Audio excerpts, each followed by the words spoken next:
All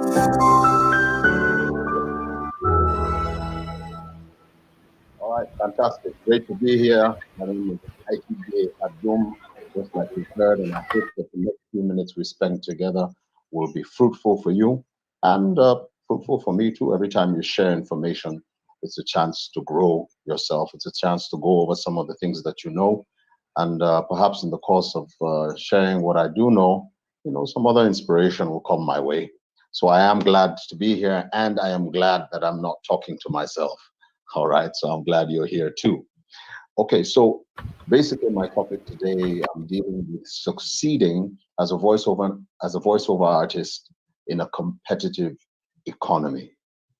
Now, that last word, economy, kind of broadens the entire topic.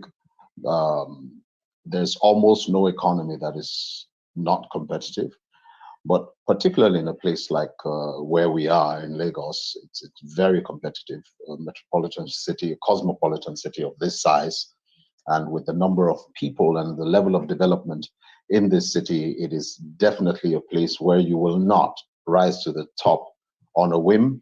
You will not do it by accident. It will not be automatic. You will have to exert some energy and compete with a whole lot of other people who are interested in getting to the top of their trade. And the top of your trade can be several things, several things. Sometimes it can be, I want to be the most visible voiceover actor in Lagos, which means most of the prominent jobs come, my voice, my signature is on them.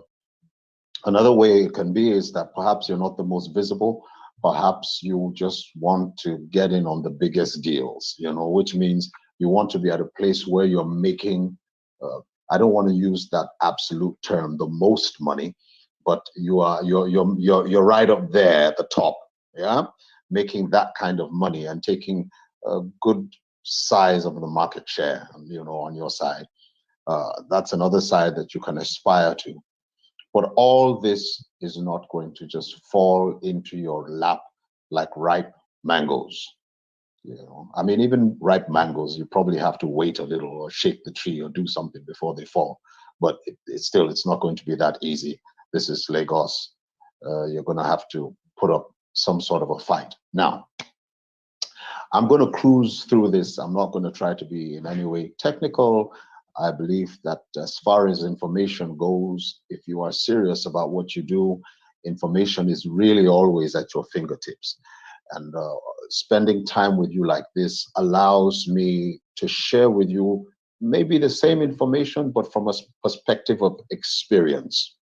And so that can put a spin on it, that can bring it a little bit closer, that can make that information a little more applicable. And I mean, what is information if you can't apply it and get the benefits of having applied that information? All right. So it starts with you. Attitude. Attitude.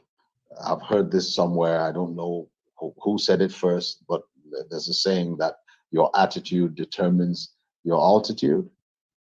It's very true in this case also. Your attitude, how it starts with how you view yourself. I find out that a lot of people that have attitudinal issues have a not very healthy view of themselves. See, if you have low self-esteem, or if you have what you might call high self-esteem, low self-esteem being that you kind of look down on yourself and you feel that you can't really measure up. You constantly feel as if you're incapacitated. You feel as if you're inadequate. You lack this or you lack that, so you never really measure up.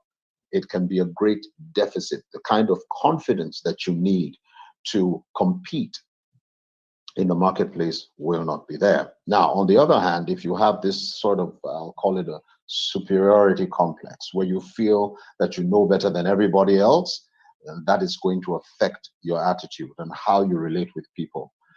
Basically, you will have just something condescending about you. See, if that thought lodges itself in your mind, you could actually be quite a nice person with a great disposition. But because of that thought in your mind that I am better, yeah, when it comes down to brass tacks, I am better. It's going to come out in your speech. It's going to come out in the arc of your eyebrow. It's going to come out in the look on your face, how you smile, how you gesture, your poise. It's going to leak out that somewhere in there, this person feels that he is superior to other people, and it is a turn off. So the first place to start is your attitude. If you think you're superior, you will also not learn. If you do not learn, you will not grow. If you do not grow, you are dead. I think that growth is one of the characteristics of living things. If you did any kind of basic biology, that will sound a little familiar. All right. So how you view yourself is extremely important. You must be able to view yourself as capable. You have the ability to learn. You are smart, you're sharp, and you can grow. That's all that matters. Yeah. Everything else is just a matter of degrees. It's just a matter of degrees. If you meet someone who is advanced and is far better than you and probably talented in different areas, and I'm really concentrating just on the issue of voiceovers. If you meet someone who really challenges you, no need to feel uh, intimidated, not at all. Just understand that whatever success you see in that person has been the product of some sort of discipline on that person's part to develop that. And you can do exactly the same thing.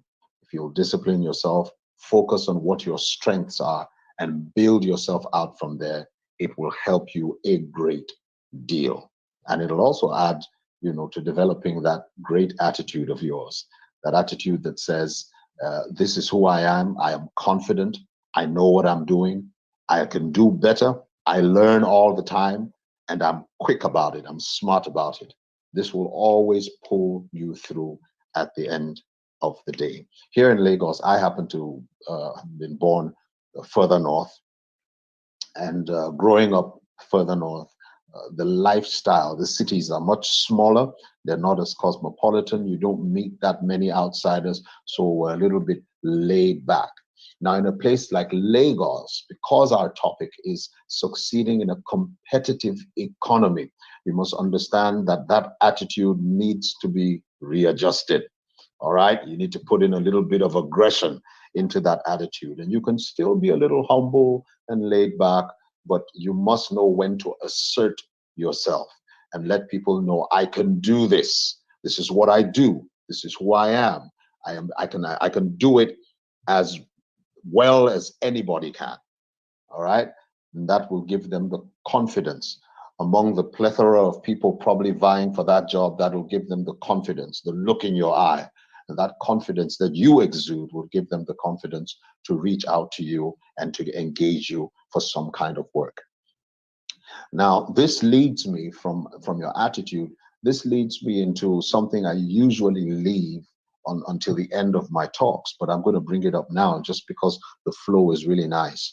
And that's talking about your skill, all right, your ability. I actually feel that if you have a bad attitude, it'll affect how well you learn. Now, we're not going to go into all of that. So, but I'm going to focus on your skill. All right. There are quite a number of things that you can do. Of course, as a voiceover artist, you must understand language, you must understand vocabulary.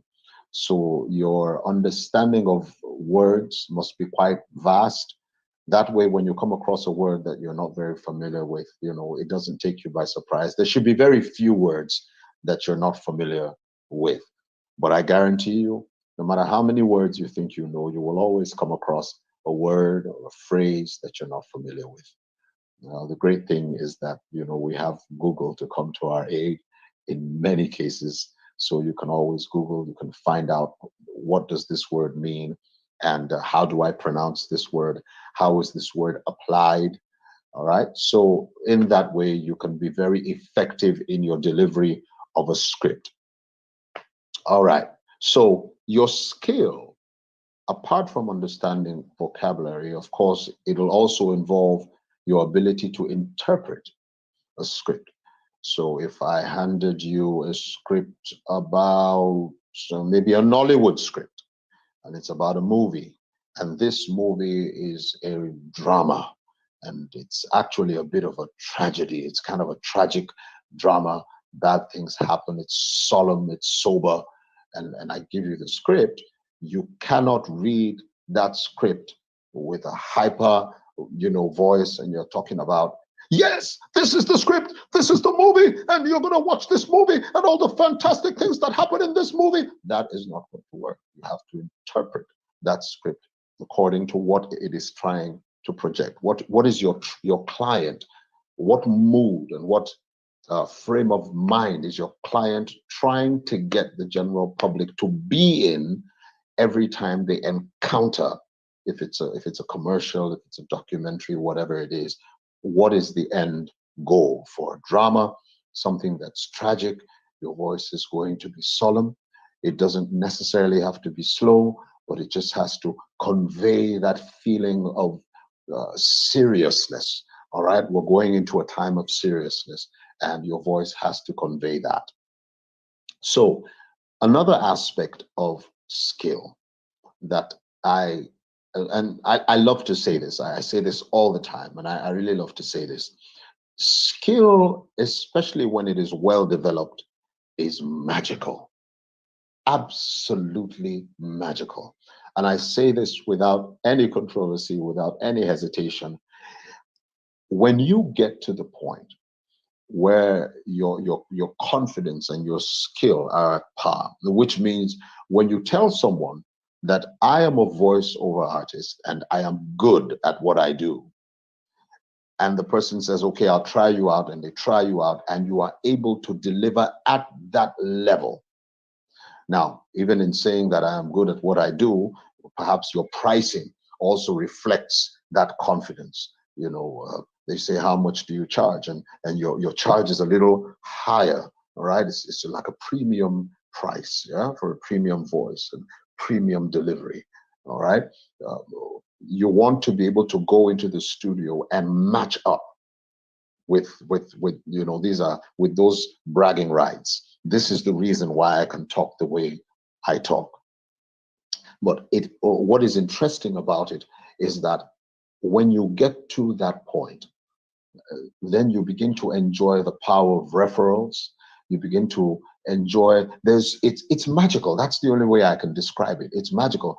People hear you, people hear your work, and they want you. Yeah.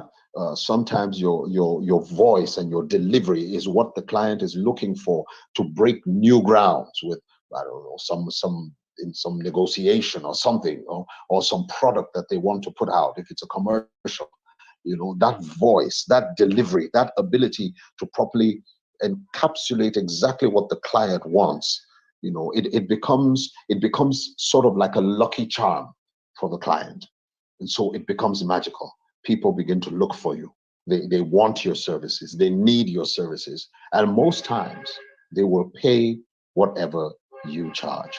So your skill cannot be in any way underestimated or underrated. Take out time, read, do a lot of reading, read out loud to yourself. If you have some facilities, some kind of setup at home, a studio, just to set up a microphone, an interface, and some speakers, whatever you have, a laptop, take out time, record your voice, practice it.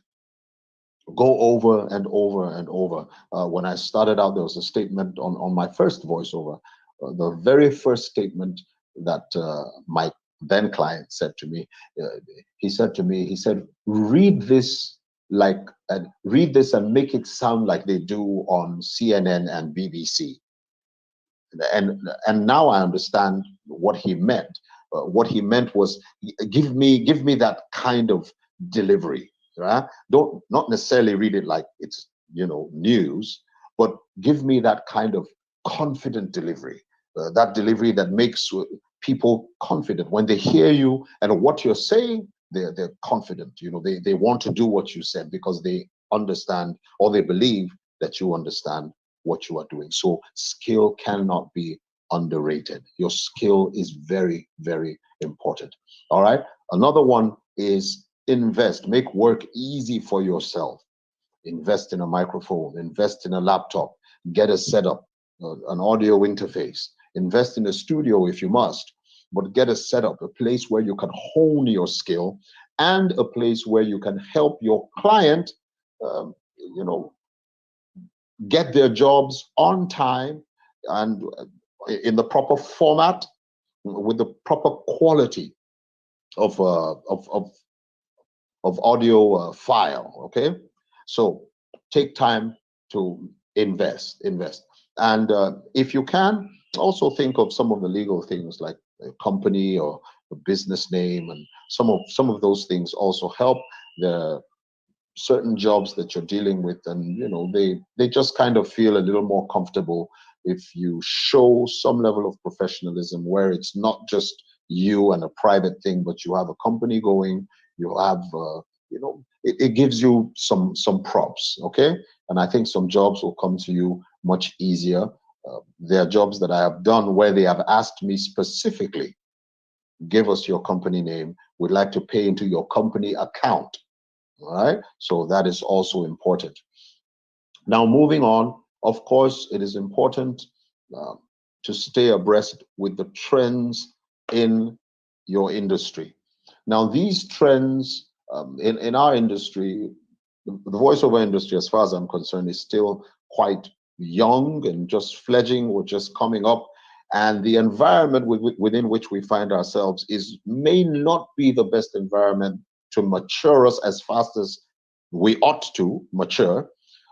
But it's important that you keep your ears to the ground, know what is going on around you, find out what's going on generally within the media industry and in the entertainment industry. Just keep your ears to the ground. Sometimes opportunities present themselves just by having enough information about what is going on in the industry. And then you can see an opportunity and quickly plug yourself into it. If some foreign company decides to do some sort of animation and they want African voices, you need to be at a place where that information gets to you, and then you can position yourself, if there are auditions, or if you need to contact someone to connect you, or you know what I'm talking about. All right. Also, relationships are very important. Relationships with the advertising agencies. Now, I think it's important, find out the various advertising agencies. Most big clients have, agencies that handle their media portfolios, and you want to find out these companies. You want to, let them know that you exist. Let them know you can be a supplier. You can be someone that can make their work easy for them. So go out there, find out. You can go to their offices. You can introduce yourself and introduce your services to them. This is important. And then there are also independent producers, the people that have worked for a long time with agencies and some directly with clients also. These independent producers can also be a great help in what you're doing. Build relationships with them so that when work comes that they feel you can deliver on, they're not thinking about you fifth. They're thinking to themselves, oh, this is for that person. Then, I mean, sometimes even while they're talking with the client, and then it's like, okay, so we want to do this and we want to do that. And while they're talking, your name is right there. They're thinking about you. And that's because there's a relationship. You make calls from time to time, perhaps you even hang out from time to time, but take your time to build out relationships. That is extremely important. Now, I will kind of wrap up now in dealing with the issue of I want to call it sort of vision. Set targets for yourself.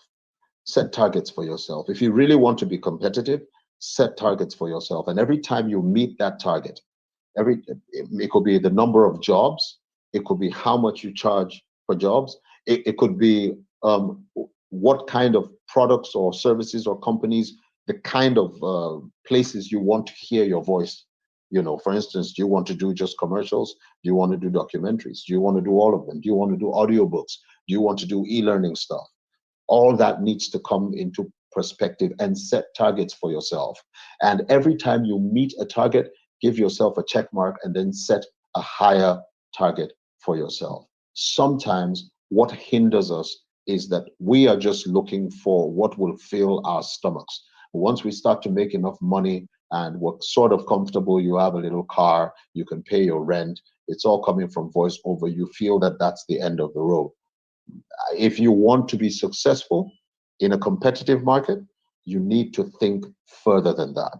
You need to think about competing on a much bigger stage, and that kind of constant vision and constantly pushing yourself will constantly keep you ahead of the competition.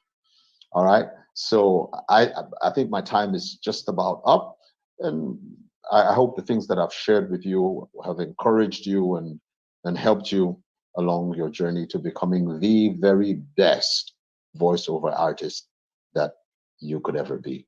All right, all right. So thank you so much for your time.